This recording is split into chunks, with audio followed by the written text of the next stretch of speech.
Chapter 15 of Anna Karenina, Book 4, by Leo Tolstoy, translated by Constance Garnett.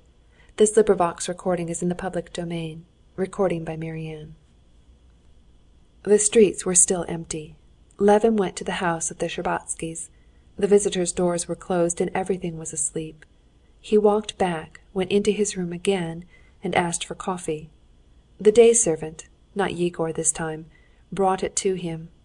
Levin would have entered into conversation with him, but a bell rang for the servant and he went out. Levin tried to drink coffee and put some roll in his mouth, but his mouth was quite at a loss what to do with the roll. Levin, rejecting the roll, put on his coat and went out again for a walk. It was 9 o'clock when he reached the Shtcherbatskys' steps the second time. In the house they were only just up, and the cook came out to go marketing.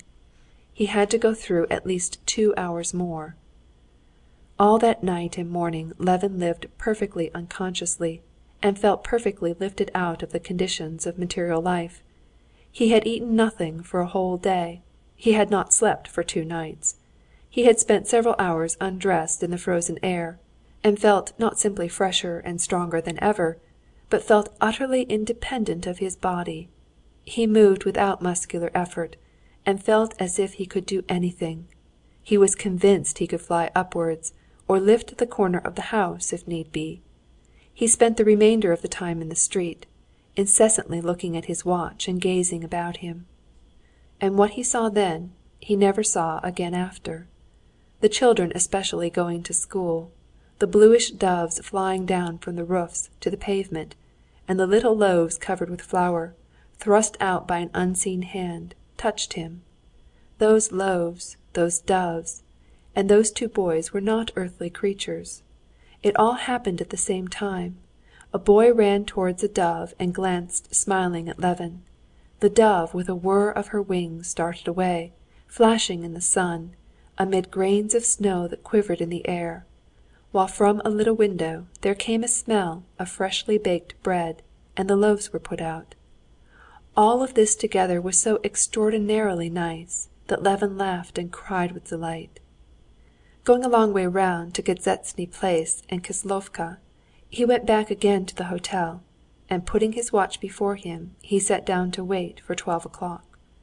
In the next room they were talking about some sort of machines, and swindling, and coughing their morning coughs. They did not realize that the hand was near 12. The hand reached it. Levin went out onto the steps. The sledge drivers clearly knew all about it. They crowded round Levin with happy faces, quarreling among themselves and offering their services. Trying not to offend the other sledge drivers, and promising to drive with them too, Levin took one and told him to drive to the Shtcherbatskys'. The sledge driver was splendid in a white shirt collar sticking out over his overcoat and into his strong, full-bodied red neck.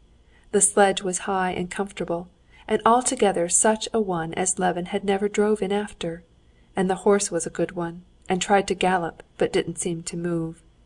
The driver knew the Shtcherbatskys' house, and drew up at the entrance with a curve of his arm and a "ho," especially indicative of respect for his fare.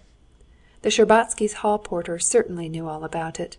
This was evident from the smile in his eyes and the way he said, "Well, it's a long time since you've been to see us, Konstantin Dmitrievitch."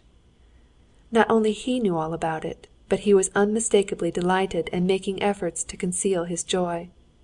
Looking into his kindly old eyes, Levin realized even something new in his happiness. "Are they up? Pray walk in. Leave it here," said he, smiling as Levin would have come back to take his hat. That meant something. "To whom shall I announce your honor?" asked the footman. The footman, though a young man, and one of the new school of footmen, a dandy, was a very kind-hearted, good fellow, and he too knew all about it. "The princess, the prince, the young princess," said Levin. The first person he saw was Mademoiselle Linon. She walked across the room, and her ringlets and her face were beaming. He had only just spoken to her, when suddenly he heard the rustle of a skirt at the door, and Mademoiselle Linon vanished from Levin's eyes, and a joyful terror came over him at the nervousness of his happiness. Mademoiselle Linon was in great haste, and leaving him, went out at the other door. Directly she had gone out, swift, Swift, light steps sounded on the parquet, and his bliss, his life, himself, what was best in himself, what he had so long sought and longed for, was quickly, so quickly approaching him. She did not walk, but seemed, by some unseen force, to float to him. He saw nothing but her clear, truthful eyes, frightened by the same bliss of love that flooded his heart. Those eyes were shining nearer and nearer, blinding him with their light of love. She stopped still close to him, touching him. Her hands rose and dropped onto his shoulders. She had done all she could. She had run up to him and given herself up entirely, shy and happy. He put his arms round her and pressed his lips to her mouth that sought his kiss. She too had not slept all night, and had been expecting him all the morning. Her father and mother had consented without demur, and were happy in her happiness. She had been waiting for him. She wanted to be the first to tell him her happiness and his. She had got ready to see him alone, and had been delighted at the idea, and had been shy and ashamed, and did not know herself what she was doing. She had heard his steps and voice, and had waited at the door for Mademoiselle Linon to go. Mademoiselle Linon had gone away. Without thinking, without asking herself how and what, she had gone up to him, and did as she was doing. "Let us go to mamma," she said, taking him by the hand. For a long while he could say nothing, not so much because he was afraid of desecrating the loftiness of his emotion by a word, as that every time he tried to say something, instead of words he felt that tears of happiness were welling up. He took her hand and kissed it. "Can it be true?" he said at last in a choked voice.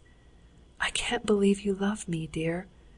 She smiled at that dear, and at the timidity with which he gazed at her. "Yes," she said significantly, deliberately. "I am so happy." Now letting go his hands, she went into the drawing-room. The princess, seeing them, breathed quickly, and immediately began to cry, and then immediately began to laugh, and with a vigorous step Levin had not expected, ran up to him, and hugging his head, kissed him, wetting his cheeks with her tears. "So it is all settled. I am glad. Love her. I am glad. Kitty." "You have not been long settling things," said the old prince, trying to seem unmoved, but Levin noticed that his eyes were wet when he turned to him. "I've always wished for this," said the prince, taking Levin by the arm and drawing him towards himself, even when this little featherhead fancied... "Papa!" shrieked Kitty, and shut his mouth with her hands. "Well, I won't," he said. "I'm very, very Oh, what a fool I am!" He embraced Kitty, kissed her face, her hand, her face again, and made the sign of the cross over her. And there came over Levin a new feeling of love for this man, till then so little known to him, when he saw how slowly and tenderly Kitty kissed his muscular hand. Chapter 16